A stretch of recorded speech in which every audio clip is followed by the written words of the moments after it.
Department. We jump fast forward to 2015, we transferred to the Palmdale Station, serving as a watch commander, then operations lieutenant, and lastly, promoted to captain in March of 2019 this year, so congratulations. During his career, Captain Schaefer has been involved in mentoring and teaching within the department, including the Deputy Leadership Institute and the use of force investigation. He has also been assigned to an incident management team, most recently deployed to the Wildfire in 2018. Captain Schaefer holds a bachelor's degree in business administration from the University of Colorado and a master's of public administration from USC. He has also taught use of force investigation course to peace officers throughout California. Yeah. Thank you very much. So we, in law enforcement, we have a unique role when we're dealing with wildfires. But, you know, I have to say all the emergency incidents is what we have to be concerned about. The earthquakes is so much of what I was going to say has already been said, but I'll repeat just so it's home. But all of the incidents that are important to us are the earthquakes, the fires, the floods. Thankfully, we don't have the tornadoes and things of that nature. But the preparation is critical, and the documentation, the training programs that the fire department has about Ready, Set, Go is actually good for all of those kinds of incidents. Where the law enforcement gets involved, we go into a unified command with the fire, and we're responsible for clearing the area so they can work. We want them to be focused on the fire, and we can deal with getting people out of their homes and making sure those areas are safe until you're able to come back. And we do have it quite a bit when we go do evacuations, that we do have a lot of people that want to stay. And you probably see those stories on the news. They find somebody with a garden hose, spraying it on the roof of their house, and I've lived in this house for 30 years. Hell no, I'm not going. Tragically, an hour into it, we get the 911 call saying, I'm stuck in my house, I need out, get me out, get me out, get me out, and we can't because the roads are inaccessible. So the reason we do the evacuations is we want the fire department to be able to navigate that area as smoothly as possible to get to the source of the problem, put it out, and then move on. Once we evacuate people, we stay in the area to keep it safe, to make sure other people trying to take advantage of the disaster don't come in and steal you blind. So that's really our responsibility there. Many suggestions about having your stuff ready, having a good plan. And you've got to communicate with your family members because the communication systems are going to fail. And your family's going to want to get a hold of you, find out what your status is, where you're going. So you got to have those plans ahead of time before you go. Have all those important documents handy. You don't have to take everything. You know, mom's, grandma's piano doesn't need to go with the evacuation, right? It's you, your kids, your favorite animal, your spouse. If necessary. If necessary. But the paperwork too is critical too. You know, your insurance policy, your bank statements, and those kinds of things. You want to make sure you take with you, and definitely get out early. That's really the Sheriff's Department's role. We try to keep the community safe. Now, what we do as a patrol station, the department has an incident management team, our Emergency Operations Bureau. And that's what we'll mobilize. When the disaster eclipses our ability to handle the calls for service in the community on a normal basis, a normally nightly business, and to deal with the disaster, we'll call in an incident management team and they will manage the disaster. We will continue to handle the calls and provide service to the community that's not affected by the disaster.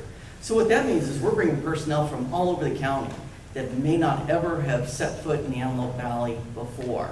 And we go straight old school. We're printing up maps for them so that they know what the neighborhood is we're talking about, the streets, and then we give them missions. And it's usually on a 12-hour basis. And then we bring them back, find out what they did, what they saw, and then we bring a new team in to take care of the business. That's primarily what the Sheriff's Department's role in a disaster like that. The brush clearance, all those plans, it's actually good crime prevention practices. Remove those bushes away from the house so people can see the window, see through the window. That's crime prevention along with fire prevention and disaster prevention. And much like the chief is saying, you never know where the fire is going to happen. How many times have you heard communities that had a gas main blow up? Right? Takes out a whole block, whole neighborhood, and again, the fires that come along with that. So it is something to be mindful about all the disasters and have a plan. And highly encourage you to get engaged in the CERT team, CERT training, because like they said, there's some big disasters that are out there we have not seen in 100 years or more that are due. The models say they're coming, they're coming, they're coming, and you want to be prepared. Anybody living out in California when the 94 quake hit and the 14 freeway collapsed, right? You couldn't get into the basin unless you took the Angeles Forest Highway.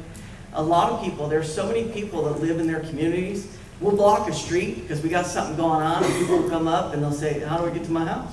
Well, how long have you lived here? 20 years. You've gone to and from your house the same way for the last 20 years? Yep.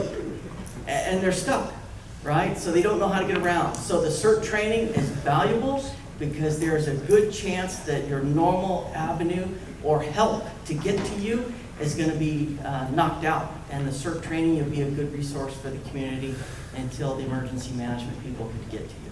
So thank you very much. Great. Thank you, Captain.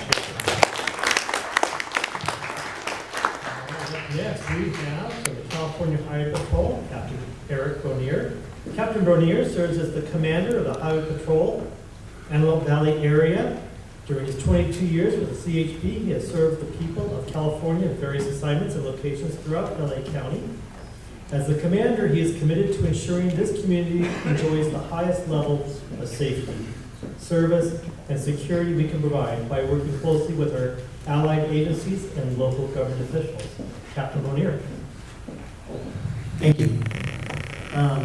There really wasn't a whole lot that I was going to say that you didn't already cover, but I'll do my best to keep it brief here and just tell you that our role is very similar to the role of the Sheriff's Department, and that we work really closely together with them to help make sure that dangerous routes are blocked off and people are directed where they need to go to be able to evacuate safely.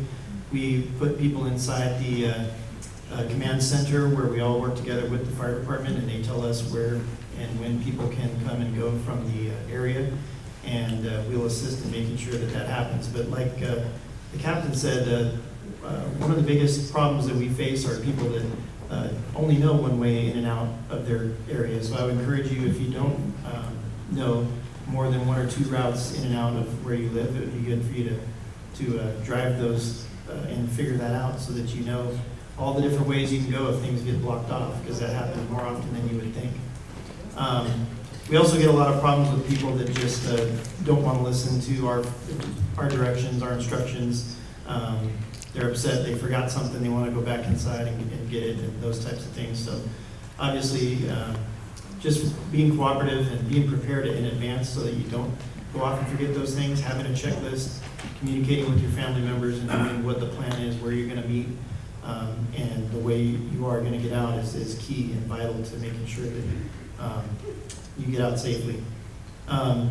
There were people that were caught in their vehicles during some of these serious fires up north and were surrounded by fire. I don't know if some of you saw the videos of people that were trying to get out and they were in their cars. So the one thing I do have that hasn't been brought up yet was if you are in your vehicle and you do get trapped somewhere and you're being surrounded by flames and there's no way to safely get out, you need to get to a place where you're away from vegetation if possible to stop your car there. You want to get low inside your vehicle, as low as possible. If you have a wool blanket or jacket, throw that over yourself and get on the phone and start calling 911 for some help. The best thing to do also is to try to know where you're at all times in case that were to happen. Because if you don't know where you are, we can't come help you.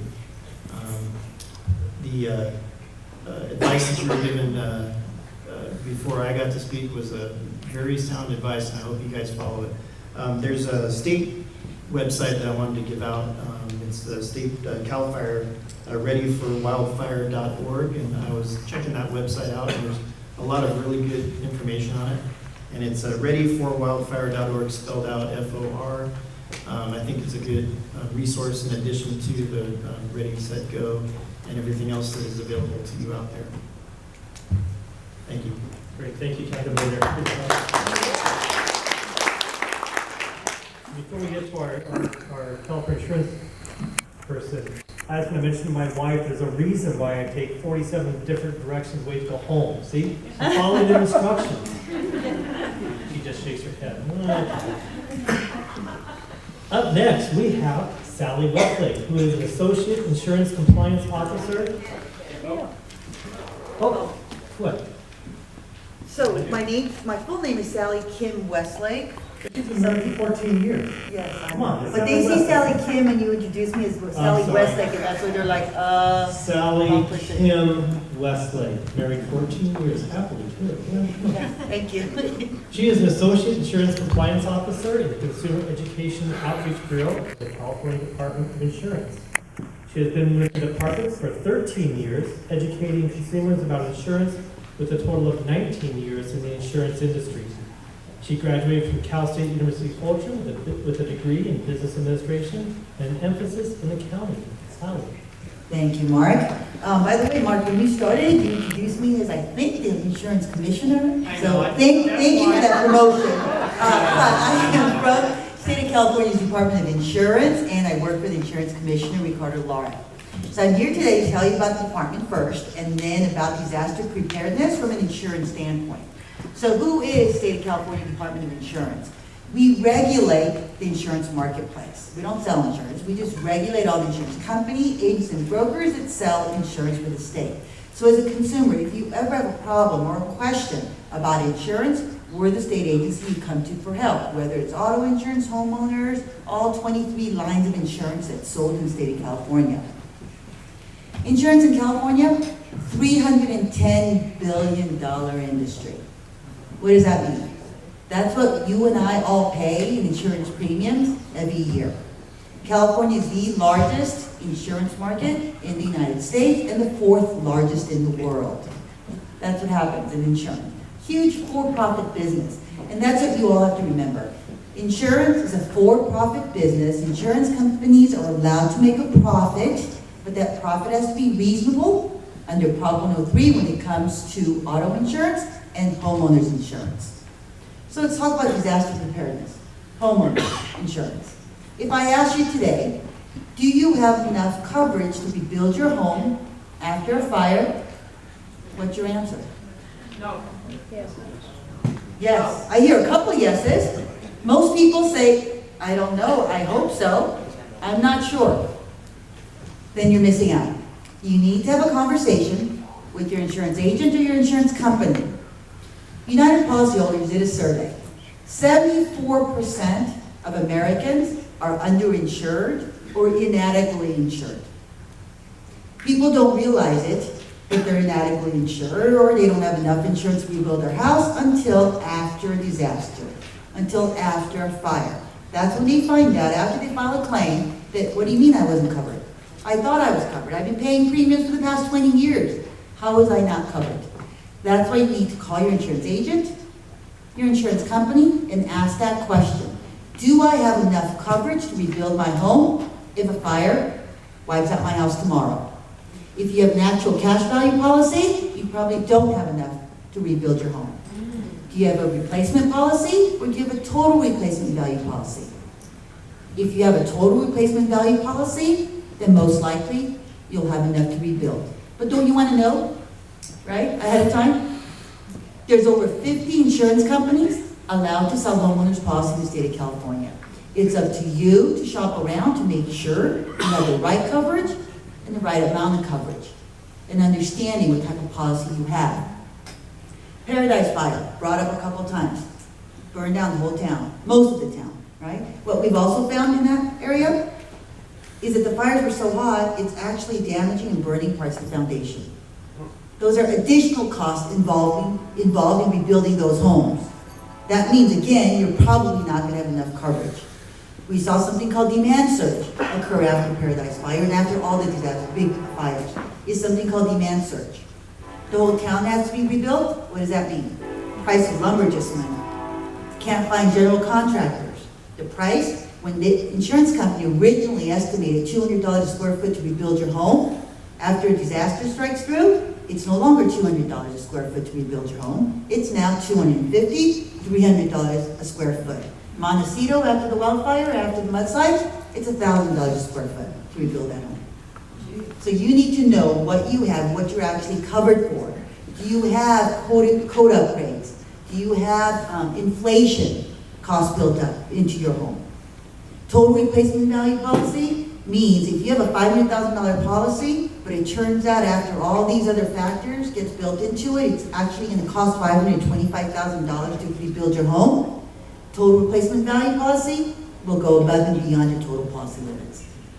What does that mean? That means you're going to pay more, right? Premium's going to be higher. But it's up to you to determine and shop around to make sure you have the right type of coverage for your needs and know exactly what you're covered for. Second thing, you're going to do a home inventory. Inventory of your home, room by room, of every single thing you own. Like the lady in Malibu, I think it was, right? She was okay with everything being gone. I talk to people all the time when I ask them to do an inventory of your home to be better prepared, room by room, every single thing you own. They say, well, I've lived in my house for 20, 30 years. Okay, maybe it's time to do some spring cleaning. What happens after a fire when you file a claim? Insurance company says, give us a list of every single thing you own so we can pay you on your personal property claim. Right? Now, if you lost your entire house, you're going to have to sit down and try to remember. And you can't just list, I had a big TV, I think I bought 10 years ago. They want the model number, serial number, purchase date, purchase price. Why? Because they're going to depreciate it.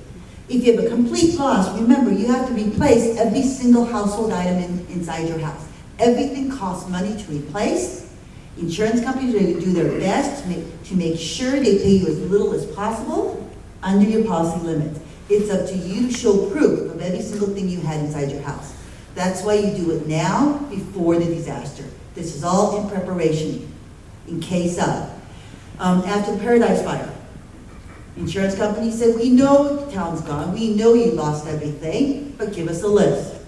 Insurance commissioner made a declaration and asked insurance companies to start advancing some of the monies so that people can start rebuilding process. They didn't have to. Most insurance companies complied and paid up to 70%, but it was still up to the homeowners to complete a home inventory list guide for the insurance company so that they can be paid up to 100% of their policy limits. After you do the home inventory guide, where do you leave it? You don't leave it in the house you just inventory, because if the house burns down, so does the proof. Don't give it to your lovely next door neighbor whom you trust and love, because the likelihood of their home being damaged is very high. So you're going to keep it at the bank. You're going to keep it outside of the neighborhood, at your office, somewhere safe. I can talk to you about insurance for the next 2 hours, but they don't give me 2 hours to talk to you about insurance. But I can also touch briefly on earthquake insurance. We have some more information in the back. If you have any other questions about finding homeowners insurance, if you have neighbors who are finding their non-renewal notices in the mail, or cancellation notices, and you might have heard about that in the news as well. Wildlife urban interface areas. Insurance companies are pulling out, right? They don't want to sell insurance to homes where the fire risk is very high. If you're faced with that, time is not on your side, you need to contact the Department of Insurance. Thank you so much for being here, and you can see me at the table if you have any questions afterwards as well. Thank you. Thank you so much. And next, our last speaker down the road there is Southern California Edison's Government Relations Manager, Liz Seelman. Liz is a government affairs representative, the local area here in Southern California. Government affairs for the Antelope Valley, as well as the Kern and Inyo counties and cities. Before joining SCE in May of 2015, she was a senior field representative for U.S. Senator Dianne Feinstein in 2015. In 2004, she was awarded a State Department fellowship. Can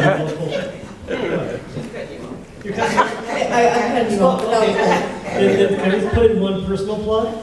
Sure. Okay. So Liz is also a director of the Lancaster Chamber of Commerce.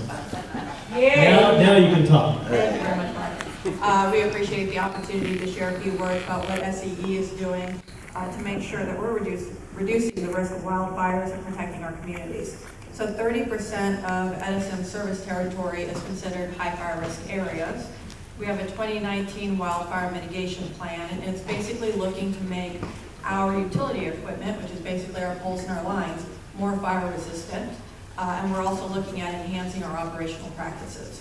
So we have a program called grid hardening, where we basically identified key circuits where we're changing out wood poles for composite fire-resistant poles.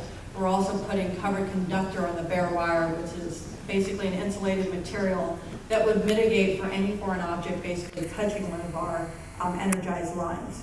We've replaced thus far more than 183 circuit miles with this covered conductor and the composite poles. We intend to install 5,500 miles of covered conductor by 2025, so that's our 5-year plan. We're also conducting something called enhanced overhead inspections. So we are basically inspecting all of our transmission and distribution lines that are overhead. We're doing that via ground crews, but also via helicopters. Thus far, we've inspected over 400,000 structures. Anything that needs remediation work and is emergency work gets accomplished within 72 hours. Any other remediation work that we find within 30 to 60 days, we're making those fixes. We're also installing weather stations and high-definition cameras, basically across the service territory. That's going to help us better monitor local weather conditions and to detect first signs of a potential fire. To date, we've installed over 200 weather stations across our service territory. We plan to install 850 by 2020, so by next year. We've also installed over 100 high-definition cameras in remote areas. We are looking to install 160 by 2020, and next year when 160 are installed, we will have over 90% visual coverage of all of our local areas. This year, we've also launched a robust vegetation management plan. We inspect 900,000 trees annually. We prune 700,000 trees a year. We have a new 12-foot clearance with trees near our distribution lines in order for them not to grow into those particular lines. Lastly, we have refined what we call our public safety power shutoff, or PSPS for short. And this, in essence, is a preemptive shutting off of power on particular circuits in high fire risk areas during extreme weather conditions. So the frequency of a shutoff will depend, of course, on forecasted weather conditions. We do predict that we will likely activate shutoffs more often than we ever have in the past, again, based off the climate. We recognize to the community that it's a major disruption. We believe, though, that the benefits, the public safety benefits, really outweigh some of those inconveniences. We are providing folks with 48-hour and 24-hour notifications to customers to make sure that folks have time to prepare for those particular outages. We are encouraging everyone to please go to se.com/outage alerts to update your contact information and to let us know how you want to be notified of future outages. You can also call an 800 line. I have the information in the back, 800-655-4555, to update your information. Notifications can be sent out email, text, via cell phones or landline phones. Again, I have a booth in the back that I will be at. You can get more information on outage preparedness, public safety power shutoff, electrical safety, and to get your contact information. Our first priority at SCE is public safety, the safety of our people, of our customers, of our communities that we serve. I look forward to answering any questions that you all may have this evening, and thank you for the time. Great, thank you, Liz. All right, question and answer time. Now we're in the speed round. I'll ask some questions. Our panel can just freely go ahead and answer them. How you feel? You have a good solution there for you. So first one. How do we prepare for fires in rural areas where emergency services and resources are not readily available? There you go. I guess that would be me, right? Yes. So that really goes back to what I mentioned before, and we have a website too. It's www.fire.lacounty.gov, where you can go get more information. But if you live in a rural setting, our jurisdictional firefighters know where our rural settings are, and they know you're there. But we can't always guarantee that we're going to be able to get to you. So I say all that to say this. That really emphasizes the point of you having proper brush clearance. Because the proper brush clearance in defensible space isn't just for saving the structure, but it's also for you too. And particularly too, if you live in that type of setting and you have animals or other wildlife, and you need to make sure that you have the proper clearance for them also. And then whatever the fire protection requirements are, if you have a tank or you have potable water, it's important that you keep that compliant. Second is that in a remote area, it's really going to be more cognizant for you to be aware of potential fire danger or fire weather or a fire, because you may not be, we may not be able to get the local law enforcement enough to tell you to evacuate.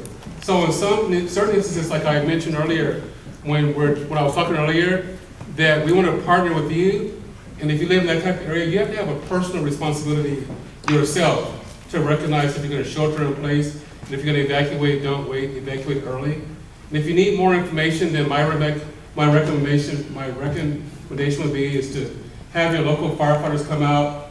We have also our forester chief here to come out and have a conversation with you to ensure that you know what to do prior to an incident. Thank you. Can I just add something? I mean, I know we've got a representative from the town council here. I think it'd be beneficial to have maybe that happen with the town councils as well, because I think the rural town councils, especially in your town council, would be beneficial. So we'll coordinate that.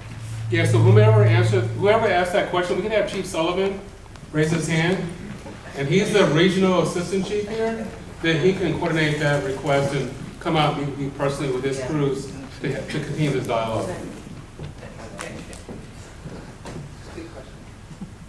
Excellent.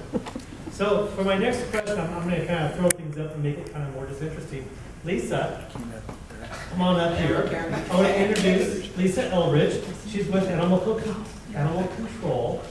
And so I thought I'd bring her up on the mic, and then rapidly talk. I'm going to throw out the question, but you can also add a few more minutes too if you like. So the question is, we'd like to hear about provisions for horses, livestock, and small pets in fire zone. Is there contact number information? And then if owners are away at work, for fire updates and animal controls.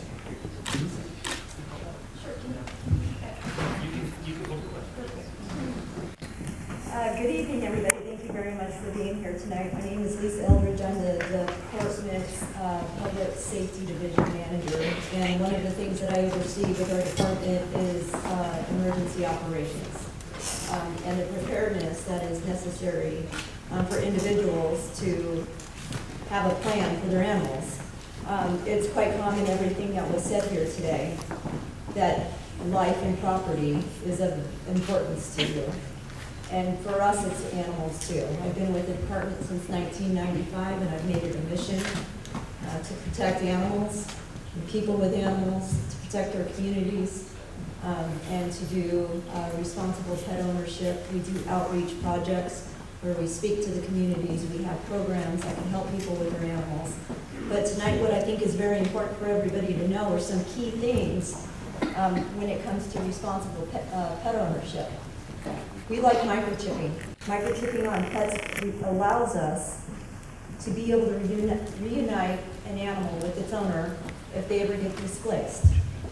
Current vaccinations, if we have your animals entering to our care with other animals, we want to know that your animals are currently vaccinated. If they're not, we have a contingency plan for that, and we will make sure that they get taken care of. But the message here that we want to get out tonight is with the preparedness. We want you to get you and your families ready, and that includes your pets.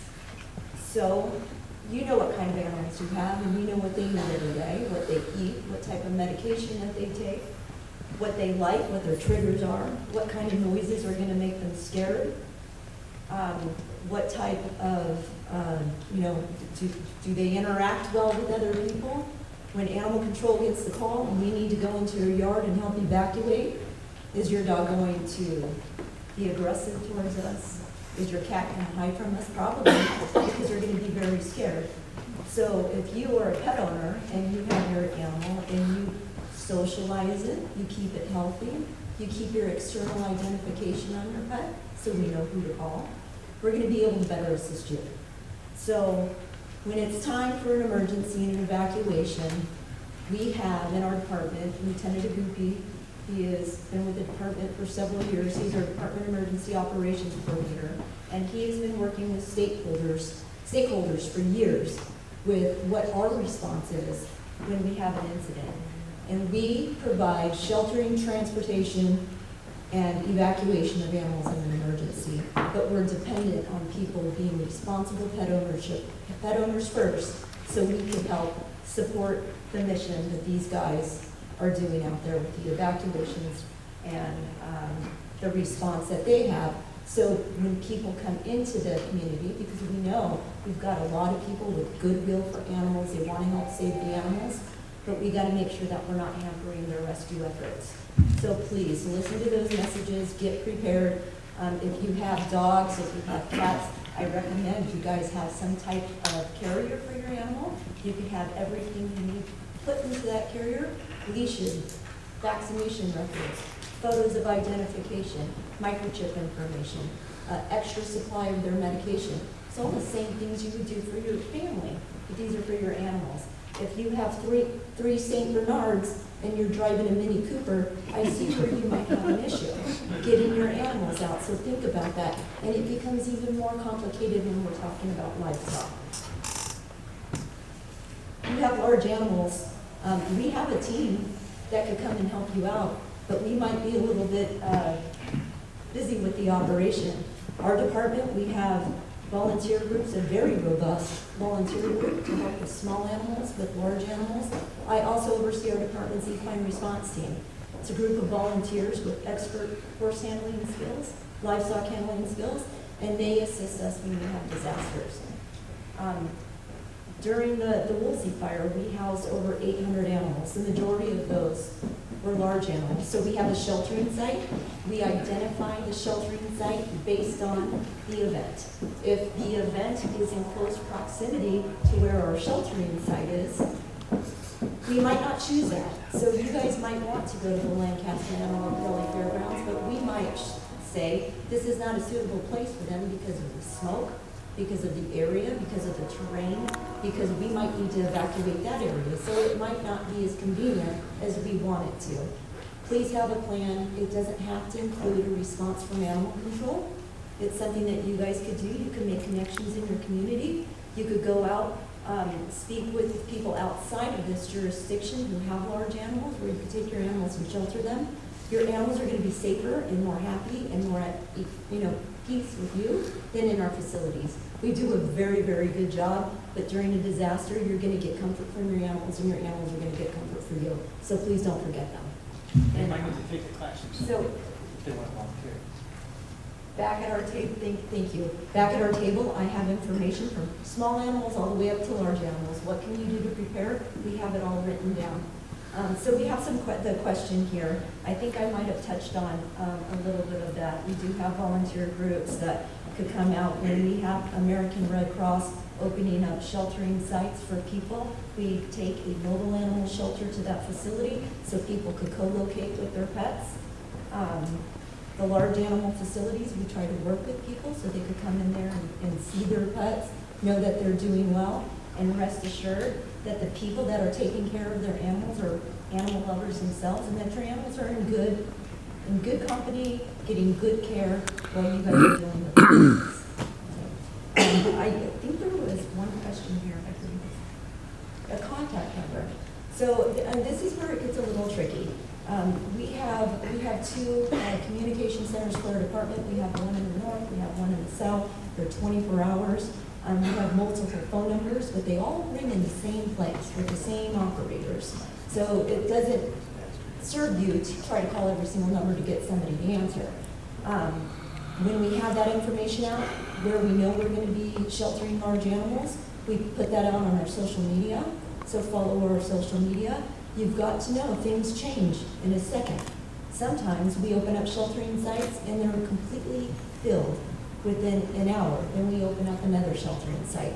During the Creek Fire, we opened up, and the Woolsey Fire, we opened up all three of our sheltering sites, the Antelope Valley Fairgrounds, Hanson Dam, and also the Pierce College Fairground. But we're also asking you to take those steps to make it necessary where you might not need to depend on our resources. Get familiar with your community. If you have horses, you need trailers to haul them out. If you don't have a trailer, you need to communicate with your neighbors. network in your community and come up with a good plan. So once you load up and you evacuate, you have everything, because once you go out, you might not be able to come back in for whatever it was that you left behind.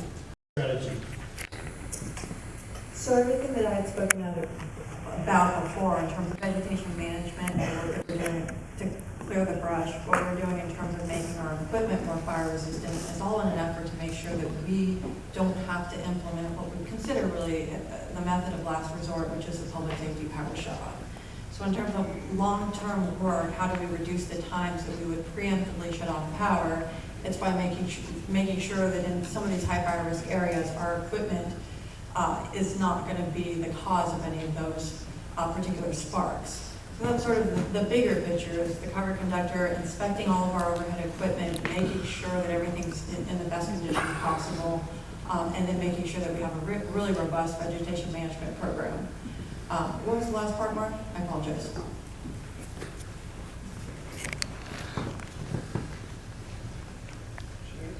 You answered it. You were talking about long-term, to avoid long-term outages and long-term strategies for outages. So, good job. I'll try to read the next question. As cold weather season approaches, we always see an increase in homelessness, encampments. What are we doing to effectively reduce the fire danger from encampments? Maybe the cities can talk about that? I can tell you that our crews are out there every day, and it's not a matter, like the supervisor said, of kicking people out and kicking them to some other creek bed or other part of the desert. The idea is to get folks properly relocated with the appropriate services. And but they can't, the teams work on a response basis to your notifications. And it's the old story, if you see something that doesn't look right, call it in. The person may have a mental health problem that's preventing them from getting something adequate. Some of these guys are living off in the desert because they're getting $900 a month. They can't afford an apartment. So we're trying to find better solutions for these guys. Having them live in the desert is not a good solution for them. It's not a good solution for the community. And we're working hard to try to find long-term supportive housing and transitional housing. And the Sheriff's Department has got a team that helps us with, they'll go out. We have our code enforcement, but more importantly, we have the veterans reps and we have the mental health folks that go out there.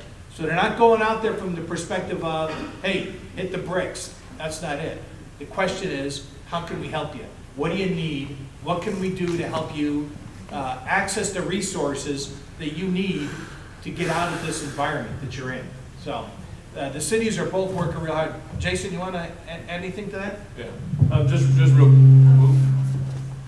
quick. The city has been working with Supervisor Barker's office in the county to build what we're referring to as Kensington Campus on Avenue I and 32nd Street. So that is a permanent full-time shelter that's transitional housing that allows people to get the help they need, get the services they need, and then hopefully move them to self-sufficiency. That is truly the end goal, is to house long-term, get them the necessary services that they need.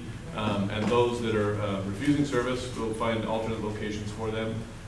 But at this point, we're looking at opening that up before the first of the year, and that'll be fully operational. So we're looking forward to that. And there'll be many more of those to come, those kinds of systems. Thank you, Jason. Thank you, Aaron. Talking about, well, I'm going to throw you back on the hot seat, but I'm going to try to first, not quite yet, but maybe a question to Chief Osby. The question was asked about fireworks. I know they're legal in the Safe and Sane ones are legal in Palmdale, not in Lancaster, but there's an awful lot of illegal fireworks that also go off during the 4th of July season. What threat is that? What threat is that out here, and how can we avoid it? What can we do? Yeah, that's almost as dynamic as the homeless situation. Absolutely. And I know sometimes I said jokingly, because with the sheriff and LA City Fire Chief and the Los Angeles City Police Chief, we do our outreach, we do our educational campaigning, and it seems like every year it's gotten worse. And so I just believe that we continuously have to do more education in relation to the potential outcomes of illegal fireworks, and continue to work with our communities and our local law enforcement to really go out and hit home in relation to the activities. And I can just use my community as an example. I mean, it's challenging for me to be the fire chief and then watch my neighbors with fireworks. And I live in an unincorporated area of the county, so even safe and sane aren't legal there. But in our community, we had our local fire station come out, and we did a lot of community meetings.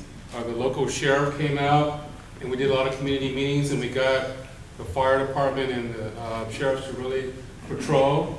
I can't say we were at zero, but it was really had a huge impact. And I think that for whatever community that you live in, that you're going to have to initiate those same initiatives in your local community to really partner with fire and local law enforcement to hold us accountable and hold your neighbors accountable, because you know who they are in relation to ensuring that you have a safe community. You know, Mark, one of the things that we can't rely on these guys on July 3rd and July 4th to go out there and be chasing everybody down. And statistically, it's not the sparklers and the fountains that are creating the problem. It's the bottle rockets, it's the mortars, and it's the homemade junk that's creating the problem out there. If it's flying in the air and it's exploding. But you know what the problem is? Is the state budget has cut back over the last 8 years or 10 years. They've cut back on the state fire marshal investigators. They used to do the stakeouts at the Indian reservations at the Nevada border, and he'd catch these guys coming across at the agricultural inspection stations. The guys that you saw there the last 2 years is because Ontario got tired of it in their neighborhood, and they put their fire inspectors out there to try to help catch it. But until the state gets serious about getting enforcing the let's call it what it is. It's smuggling of explosive and pyrotechnic contraband across the state border, okay? And in certain volumes, that stuff is actually at the level of a felony, and many of those fireworks are actually classified as destructive devices.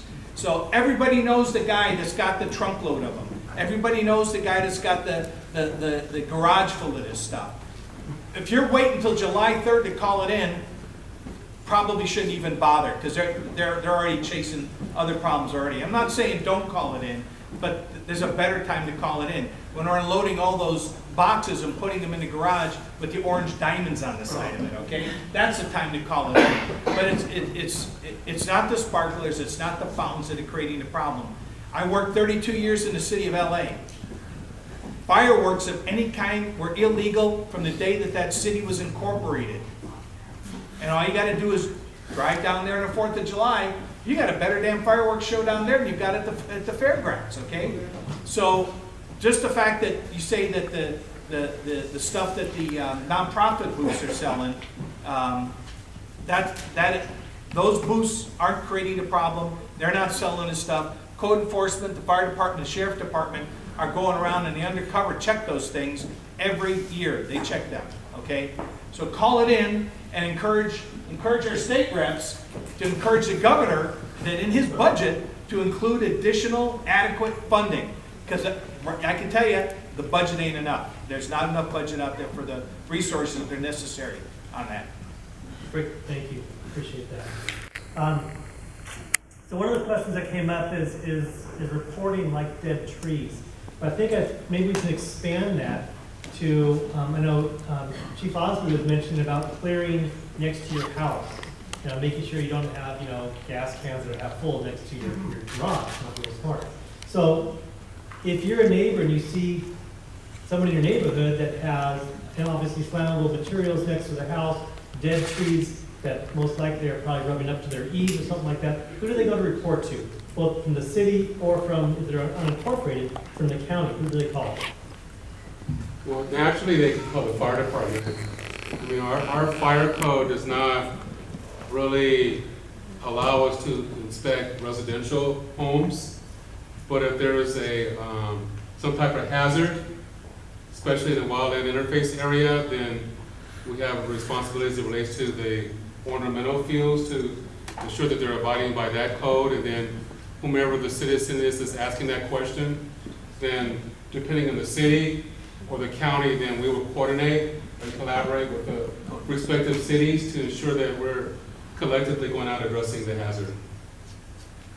Good, thank you. From the city point of view?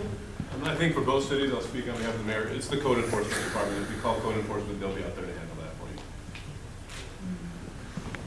The governor made it tough for a while because they wouldn't let you cite for brown lawns and stuff like that. And the courts wouldn't enforce it unless it was over like 1.5 feet, 2 feet tall. But that expired. It just recently expired. They can cite for that. But both cities' code enforcements are busy. And don't assume your neighbors called it in if you see the problem. Call it in. Thank you. So this is more of a statement than a question, but so in the back of the room, one of our resource tables is CERT. Please go back and talk to them. CERT educates, saying how do we educate our neighbors and help prevent fires and help when there is a fire evacuation. Can CERT teams, neighborhood watch groups be connected and coordinated before the big fires? Obviously, yes. But yeah, if you have that question, I would definitely talk to the people from CERT back here. It's a great organization, great training. It really can be really helpful when there is that disaster, when it does hit. Our fire department and our sheriffs, they're going to be really thin. I mean, they cannot, we only have so many firemen and sheriffs out here. They can't be at every neighborhood, at every house, at the same time. So that's where CERT, which is a volunteer organization, can really help out our communities. Okay, so the city government and the fire department. There are so many areas of vacant, large acreage filled with flammable brush and tumbleweeds that can blow up and blow on fire. Can the county fire department engage in moving it or plowing the fields? I think we're headed back what I talked about before. Can they place a lien on the property? What's the procedure on that? Well, once again, kind of mimics what I said earlier. Right. For all the improved properties in the valley, that the fire department will go out and do an inspection. For the unimproved areas, if it's the unincorporated area, the county was going to be ag department, or we're going to collaborate once again with the respective cities to ensure that we get compliance. So, like the mayor mentioned earlier before, if that is an issue, make sure you call, because there's been multiple situations where people thought we knew, we didn't know. So it's really important that we're communicating, collaborating effectively, and addressing hazards. All the cities and all the departments, believe it or not, they all work together because there may be a section that the fire code doesn't address, but it may be something that's in the building code, or like the chief said, maybe in the ag code where you can address it. So depending on the type of property is and where the property is, there's going to be a different button to push to get that addressed. Great, thank you. We've got run out of time for questions. I'd like everybody to please join me in giving a huge thank you to our presenters.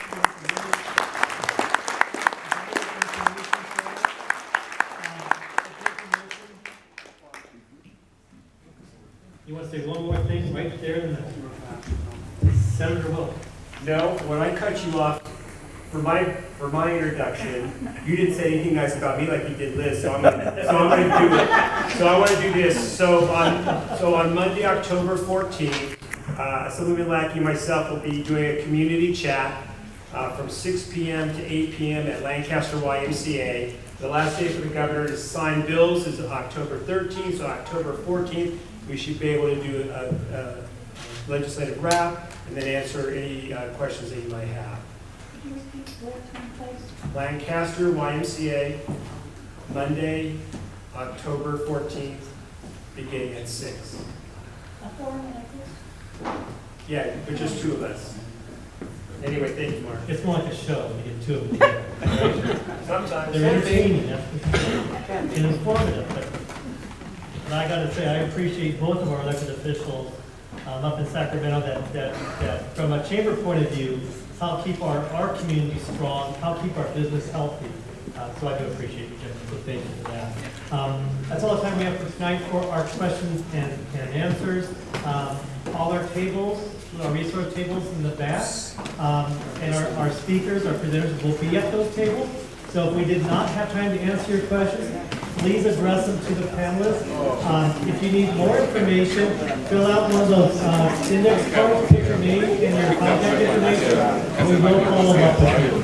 Thank you all for coming. It's also